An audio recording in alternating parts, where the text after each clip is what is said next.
Our next guest doesn't believe that Bitcoin is a bubble. In fact, he says the cryptocurrency could soar to, get this, $500,000 in 3 years. The always controversial John McAfee joins us now. John, great to speak with you. Great to speak with you. Thanks for having me on. How do you get to $500,000 in 3 years? Well, let's not worry about that. Let's worry about people you calling you got the a bubble. bet going online on that. Yes, I do. People are calling Bitcoin a bubble that's bursting. Keep in mind that 2 months ago, Bitcoin was at $2,900, and people were saying it's never going to hit 3. Well, it hit 4 and it hit 5. If you look at the long-term trend of Bitcoin, it has been consistently up. I mean, who cares that it dropped $1,000 from $5,000 after it went from the $2,900 to $5,000 in 2 months? It's still ahead from what it was 2 months ago. You know, my company is one of the largest miners in America, and one of the nice things about mining is it doesn't matter what the price of Bitcoin is. We still make money. As the price goes down, there are fewer competitors for mining, and the difficulty rate decreases, and we simply mine more coins. So I know as well as anybody what the price of Bitcoin is, and it is consistently increasing. I understand. You're going, oh, wow, the bubble's burst. Go ahead. You know, Jamie Dimon was very clear yesterday that he's a big fan of the blockchain technology, and most people actually who even, call Bitcoin overvalued or what have you, they are believers as well in the blockchain technology. These are two separate issues. So why is that Bitcoin necessarily has to rise to these heights because you're a believer in blockchain? As you do, as you believe. Well, no, I don't think that the Bitcoin rise has anything to do with the belief in the blockchain. Okay. It simply has to do with the belief in cryptocurrencies. I mean, once you start using cryptocurrencies, whether it's Bitcoin or Monero or Litecoin, it doesn't really matter.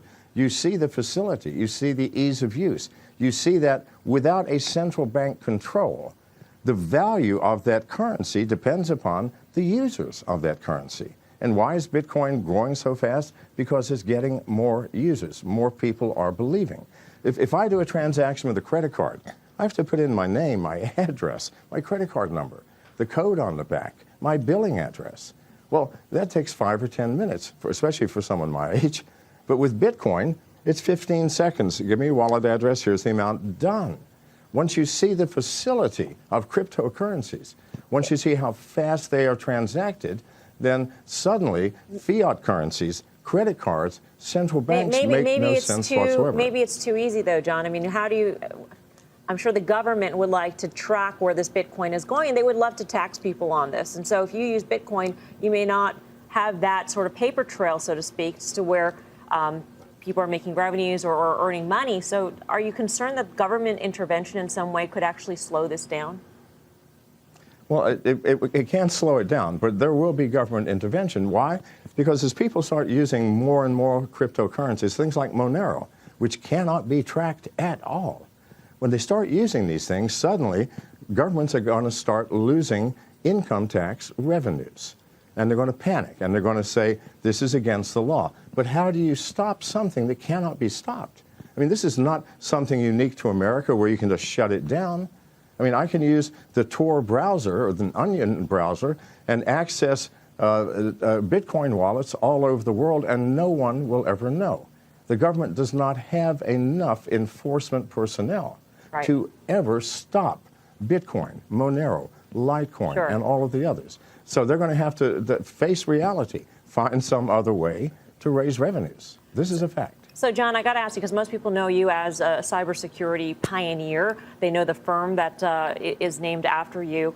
In between that time and now, you had a very interesting life. And actually, some reports say that, it's the insane life of John McAfee, that you once lived in Belize, which is true, allegedly got caught up with drugs and other illegal activities.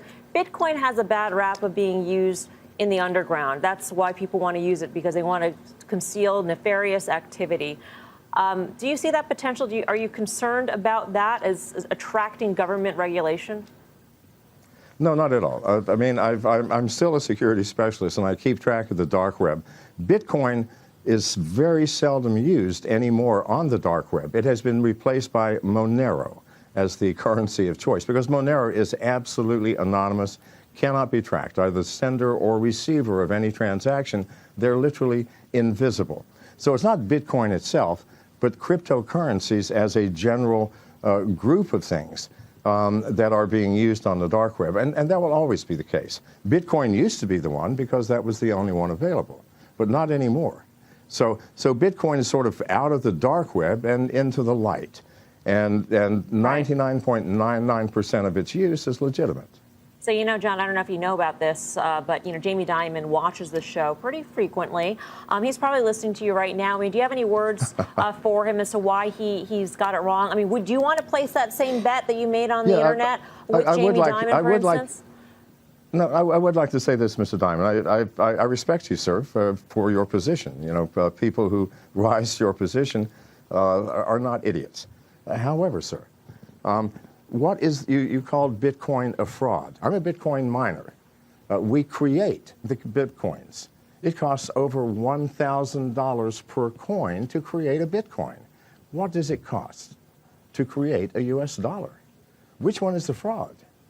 Because it costs whatever the paper costs.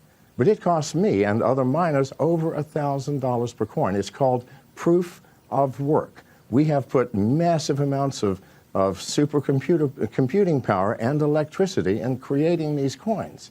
Surely there's some value in that work that we did to create the coin. And the fact that Bitcoin is consistently growing in its use and in its value has to say something. You know, sure, it will rise and fall, and it is highly volatile, as all new technologies are. Right. And at the same time, it is certainly not a fraud. So you're pretty sure that you're not going to lose this bet that you have on Twitter? No, I don't ever lose bets. Sorry for my bets. All right, then. John McAfee, great to speak with you. Thank you.